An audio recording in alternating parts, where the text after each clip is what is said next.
So today on welcome to Practical Knife Reviews, I guess we should open with. Today we're going to be looking at a very traditional knife. This is the Higonokami from Japan. I have one that's unused and one that is well used. So Higonokami is actually a style of knife. You can see this one is new. It's some Japanese writing which says who the maker is and what kind of steel it is. And we can also see the centering on this one's really nice. And this is what it looks like brand new out of the package. You got that? Mm-hmm. Let's get a nice close up there. And then this is the sort of package it comes in. And this is what it looks like when it's been beaten up a lot. So yeah, you can see carbon steel blade.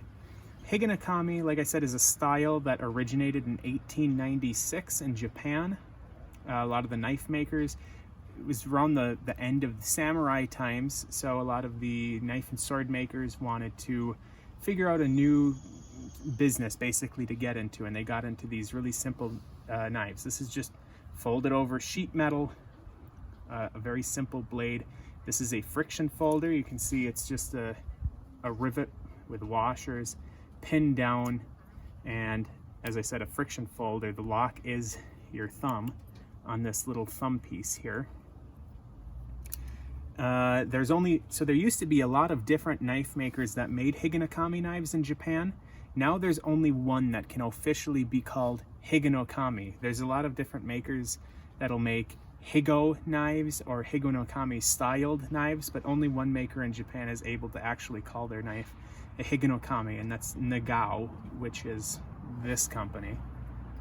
They make several different models with basically 3 different kinds of steel. There's the cheap models like these. These cost somewhere between $9 and $12 typically. You can get different sizes that cost different amounts as well. These just have what most people think is SK5 steel, which is basically the Japanese equivalent of 1080 carbon steel. It's just a real plain but tough carbon steel. But they also have higher end knives with fancy rivets and fancy washers with nicer steels like blue paper steel and white paper steel, but those cost substantially more. But for me, I'm a poor guy, so we've got the $9 model here. You can see you can open it one-handed. Like I said, there's no lock. Yeah, Mom, while I get the apple to start peeling the apple, why don't you tell the people what you think about the Higonokami? I love this knife. It reminds me of a straight razor, so it makes me think old times, back in the 1890 whatever. It would be appropriate. It's really lightweight. I carried it in my pocket. I was looking for it and couldn't find it because it's barely noticeably there. Yeah, for peeling the apple, since it's just a rectangular frame, it's a little bit awkward to hold in the reverse grip, but you can do it. And the blade itself is a really slicey shape of blade. I just kind of, suck at peeling apples. But you can see I'm getting really thinly underneath the skin there. But I will say that the handle is not the most comfortable for a reverse grip. I'm having to do like a 3/4 grip or something like that. And now I'm getting too deep when I changed my grip into a more comfortable position. So peeling apples, the blade itself is great for peeling apples, but the handle is not exactly the most comfortable for this grip. This is just usually used for light work around the office or something like that. Although I will mention, there used to be many makers that made these, but now only one company officially still makes them from the specific knife making guild that had permission to make them. And the reason that there's only one left is because in 1961, Japan put in really restrictive knife laws to the extent where people in Japan basically weren't even able to buy these knives or carry them in public or anything. So the only way that these knife makers would have been able to support themselves was by exporting these knives. And there's only so many makers that were able to make it through that time, and now we're down to just one. But let's see how it does on wood. This is pine. It's a super soft wood. And we're able to get really nice feathers because it's a very slicey edge. Friction folder is not exactly the most fun thing to try to do feather sticking with, just because you're having to constantly keep pressure right here. But you can certainly do it. And like I said, once you get the angle right, you can get pretty nice feathers. So that's the feathers that we can get on the pine. Toss that in the fire pit. And let's just take a real quick look if I'm able to do it on oak. This is red oak. It's the hardest wood in our forest. And I'm having to use, oh, I guess I forgot to do the paper and the cardboard. Well, that's okay, we'll do it after. Like I said, the blade is nice and slicey. It's just, it's a little bit difficult because I'm constantly having to keep pressure here. Although I wouldn't necessarily have to because I'm pushing with the blade, but I don't know. I just feel a lot more secure having my finger on that.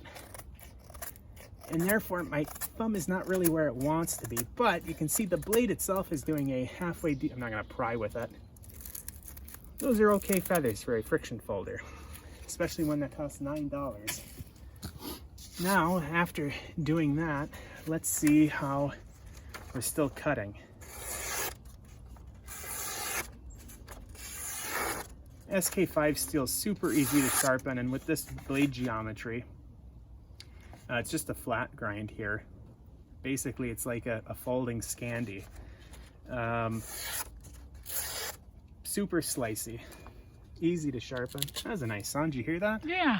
It probably didn't get picked up on the video, but there's a nice little ding. I must have hit something hard on here when I set it down.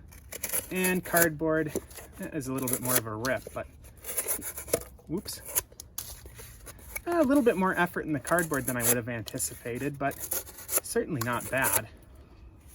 So yeah, Higonokami. The finish on this one's not quite as good. You can see it's pressed right against that liner, but we'll look more at the fit and finish when we get inside, and we'll talk about this knife a little bit more.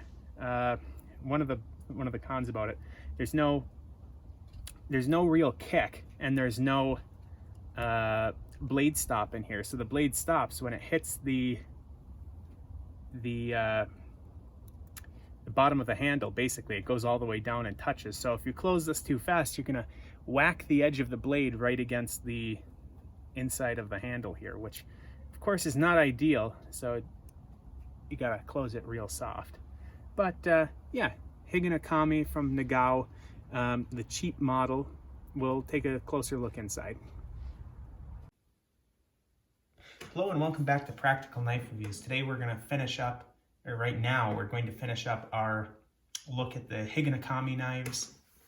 Again, these are the budget models of the Higonokami knives. These are both made in Japan. These are both SK5 carbon steel, which is roughly the Japanese equivalent of 1080 carbon steel. It's a tough carbon steel, picks up a nice edge, holds it a decent amount of time. You can see this one's got a decent amount of patina on it. Let's get that into frame with the light. Yeah, you can see a decent amount of patina on it. This one you can see is, well, clean, because I haven't really used this one before. This is my, you could say, I guess, display one, whereas this is my beater one. I use this one in Germany quite a bit because they're legal to carry in Germany. But it's a very simple design. They've been made since 1896, as I said earlier in the video. I guess we'll just run through how it works real quickly. So this is just a rivet that goes through with a washer on this side, a washer on this side. It's peened on this side to hold it in place between this folded over piece of sheet metal here. There's a slot here for this thumb tab to go into. The thumb tab drops here, stops it from opening too far. When you're using it, your thumb goes on the thumb tab and your thumb is acting as a lock. So as long as you have your thumb here, it's not gonna fold on you. But other than that, it is just friction that's holding it in place. You can see the writing here. This tells you who made it, Nagao. It tells you what kind of steel it is. I believe it just says carbon steel. I don't read Japanese. but they also make higher end models that cost significantly more with blue paper steel and white paper steel, Hitachi blue paper and Hitachi white paper, which are both really nice steels, but you are going to pay quite a bit more for them. Now you can see the centering on this one is okay. Let's see if I can get that. Need the light. Yeah, the centering on this one is okay. It's not perfect. It favors this side just slightly, but it's okay. The centering on this one, which is why I use it as the beater one, is, well, very far off. It's right against the liner. Well, not liner, it's right against the handle, which is not ideal, but for a $10 knife, you know, certainly more things you could complain about than that. As I said, this is somewhere you can get these between, with the SK5 steel, between $9 and $12. Just look around for them. With the higher end steels, you're looking in the $30 range to $80 range. I mean, they have a lot of different options, size options, steel options, whatnot. But if you're just looking for having a very traditional knife from Japan, get the SK5 version. SK5 is a nice steel. One of the big drawbacks to it, other than the sometimes shoddy finish on these cheap ones, is that there's no blade stop here underneath the kick of the knife or anything like that. So it only stops when it goes all the way down and hits the blade directly on the bottom of the handle, which of course is not good for the edge. But you just have to keep in mind that it's going to be like that so that you lower it carefully. Mom, you want to comment on it while I get the measurement stuff out? I really like that. I carried it in my pocket when we went for a hike, and you asked me where I put it, and I had no idea. It was still in my pocket. It's really lightweight, low profile, easy open, and I like the straight razor look to it. Yeah, let's get the ruler in here now. So for this model, there's a little spider here.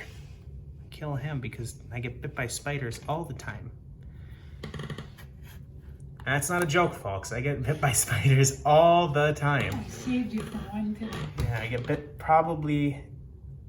I haven't been bit too many times this year. I think I've only been bit 2 or 3 times this year, but usually I average about every other month or so I get bit by a spider. Anyway, that's more information that you needed to know. As I said, there's a bunch of different size models of these. This specific one has a 3-inch blade, and it's 6 3/4 inches overall, which of course means that closed. We're going to include this little thumb tab in the measurement because if you have it folded, that is going to be in your pocket. We're looking at 4 1/4 inches with the thumb tab. Otherwise, you're looking at just over 3 7/8 if you don't include the thumb tab. Now, as my mom said, this is a very lightweight knife. After all, the handle is just folded over sheet metal. It's basically like a Duke in that way, which is something that we'll have on the channel in the future because I love Dukes. Dukes also have a very interesting history, but I'm going to stop mentioning them now because this video is devoted to the Higonokami. So you can see we're at 1.4 ounces, so super light for the length of blade that you're getting. Or, that is 40 grams. Super light, super thin. Fits in your pocket really well. You don't even notice that it's there. Very slicey blade, nice steel.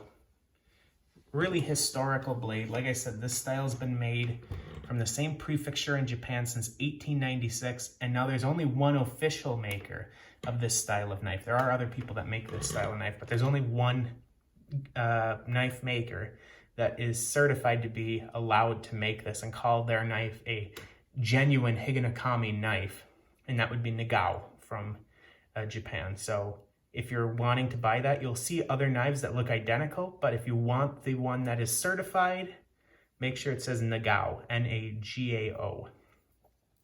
So that's our look at the Higonokami knife from Japan. Hopefully you enjoyed it. It's definitely a fun little carry. There's a little lanyard hole here, I guess I should have mentioned.